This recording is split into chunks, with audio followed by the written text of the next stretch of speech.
আজ আজকে কিছু হঠাৎ করে বড়লোক হওয়া আমাদের আত্মীয় স্বজনের কথাগুলো আমি আজকে বলবো। সবাই কথাগুলো তিতা হলেও কান দিয়ে শোনার চেষ্টা করবেন। আপনি মনে যায় না আত্মীয় স্বজন যে একই পরিবারের সদস্য, আপনিও একসময় ছিলেন। 5টা 6টা ভাই বোন একটা ডিম ভাজে হয়তো বা আপনারা ভাগযোগ করে খাইছেন। আপনি এটা ভুলে যায়েন না যে আজকে আপনি রাজপ্রাসাদে বসত বাড়ি করতেছেন, বাড়ি গাড়ি তৈরি করে ফেলছেন। আজ নিজের আত্মীয় স্বজনের হক মেরে ধরে নিয়ে আপনি নিজের সন্তানদেরকে খাওয়াইয়ে বিলাসিতা ইলাসিতা করে বেড়াইতেছেন, দামি দামি রেস্টুরেন্টে খেয়ে বেড়াইতেছেন এবং 5তলা 6তলা বিল্ডিং এ শুইতেছেন। আপনি ভুলে যায়েন না যে ওই ভাই বোনের ভাইও আপনি একজন ছিলেন।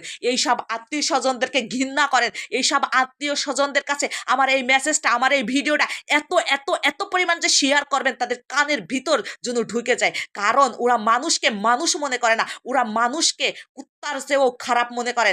কারণ ওরা নিজের পেটের ভাই বোন আত্মীয় স্বজন রক্তের কালেকশন হলেও কি ওরা মানুষকে মানুষ মনে করে না। এই কথাগুলো তিতা হলেও সত্য।